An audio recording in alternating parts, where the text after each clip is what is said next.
Hi, welcome back. My name is Mia Renval, and this is the second episode of the Healing Intimacy interview series. I'm here with Benedikt Zeitner today, who is a therapist and a coach. Hi, Benedikt. Hello, I'm happy to be here with you. I'm so glad you're here. Thank you for being here with me. So, the Merriam Webster Dictionary defines intimacy as the state of being intimate with someone and familiarity, or something of a personal or private nature. So, Benedikt, what is intimacy for you? Well, I thought about this a little bit after you sent me these questions, and I think there's different fields in which you can be intimate. I would say intimacy in general is a very close contact, and I believe you can have a close contact on an emotional level, and also on a sexual level, and also on both. And yeah, I would say the closer the contact is, the more it becomes intimate. Mhm. So, how do you notice in relationships what disconnects you from intimacy? So, when you have a lover or a close relationship, like what happens when you disconnect from them? Usually there's things I start to withhold. Like either I start to withhold that I want to do something different, that I feel bored, that I feel not attracted anymore, or that I yeah have like any kind of desire I'm not sharing. And this is how I stop myself from creating an intimate contact. I've noticed the same thing. Like the minute I start to become like super uh, conscious of everything or going to my control patterns or withhold something, yeah, I agree. So what after that? What brings you back to connection, or is there a way for you back, like from that? I would say it's to start sharing honestly what's happening inside of me and to stop withholding and to reveal my full experience. And then usually a connection is started again, or intimacy can be created again. And sometimes I also decide I don't want it.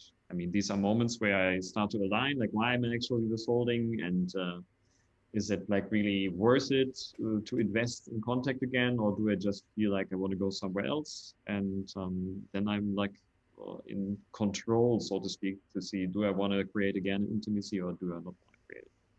So in these moments, how do you choose who you actually want to stay intimate with? Like either if it's a friend or a lover, like what qualities do they have, or what is it for you that makes or breaks that it is actually a person you want to keep in your life? Hmm. Yeah, it's usually the most important thing for me is if I can be honest with these people. And if I can be honest without having exhausting discussions if honesty is good or not. Because if you practice radical honesty, you will meet people who are somehow appalled by how honest you are. And I totally understand it. If people come from totally different backgrounds and have difficulties with it, then it's totally fine for me. And I usually then lose interest in being with those people because then it becomes exhausting to always justify why I believe honesty is like the absolute fundamental basis for any kind of human relation. But yeah, this is usually one important thing. And then also, if I think I have like too many resentments, like I have too much anger towards these people, that it would just be such a big process, and it's not worth it in the end. Then I would also sometimes think, okay, I don't want to go back into intimacy here or into connection, whatever. Yeah, I hear you. I struggle with the same thing. I have now like been in the radical honesty scene for 2 years, and the deeper I go into that rabbit hole, I notice that it's like something I really want to live and breathe. And when you are in that, feel yourself, and you feel how good it feels when you can be authentic with someone, it's pretty tricky then, if the other person isn't willing to be as honest or yeah. I sometimes even have forgotten how I was before that. I don't really understand how I was able to withhold all these things and how I could feel comfortable with people like this.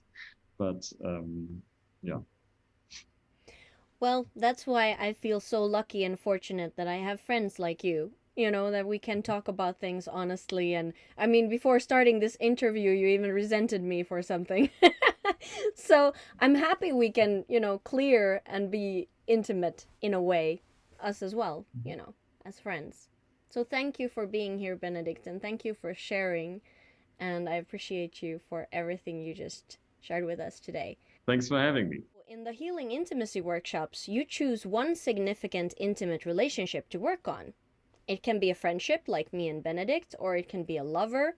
You can even show up with your sister, your brother, or your mother. You choose. As long as you are so close that you can be in the same space together without a mask on. And I mean any mask. So I guide you through the exercises on Zoom, and you get to connect with each other in the privacy of your own home. So check out the events section of this Facebook page to see when the next workshop is happening. See you in the next interview. Bye. So, another question that came into mind is how do you see it as a therapist and a coach when you work with clients, like an intimacy? Do you see any kind of links there? Yes, a lot. And I actually had to learn a lot of years how important the relationship is when you are a therapist and you work with a client. And I recall when I myself as a client did psychoanalysis like 10 or 15 years ago, and I had the feeling I didn't get anything out of it. And I really didn't like this therapist. I thought he was a total weirdo. But I never talked about this because I was like busy with the questions he asked me and everything. And the relationship with the therapist never an issue of the therapy. And of course, different therapies have very different setups and very different ideas how this relationship should be. In psychoanalysis, it's clear that the therapist is not really present as a human being. He's more present as a like questioner, voice, or whatever. But as I worked more towards Gestalt, or also work with the principles of radical honesty or NARM trauma therapy, there I realized that it's really, really helpful and beneficial for the outcome of the therapy if this relationship with the therapist is really matters. And like when I work today, I very often ask clients, how do you feel with me? How is it for you to share this with me? And I always make sure that they are absolutely honest with me, also about the judgments they have and whatever comes up for them and the projections they have towards me. So I'm really present there, and I also allow myself to be touched. And I would tell them when I feel emotions, which is also something which, like in the original, like psychoanalysis therapy, would be an absolute no-go. But like nowadays, or like the newer therapies, that all understood that the interaction also on the emotional level, which I would judge them to be a very intimate level, is absolutely an important factor in therapy, because especially for very traumatized people who always felt like they are isolated, they never felt connected with their parents, and of course they will never really feel connected with other people later in life. And when they suddenly have a therapist who says, I'm touched now, I'm moved, or who cries because of something they say, their nervous system gets totally in a new state. They make this experience, wow, somebody is reacting to me. This has never happened to me. I always thought I don't matter, but now somebody is really emotionally involved in reacting to me. And this is an absolutely healing intimacy, I would say.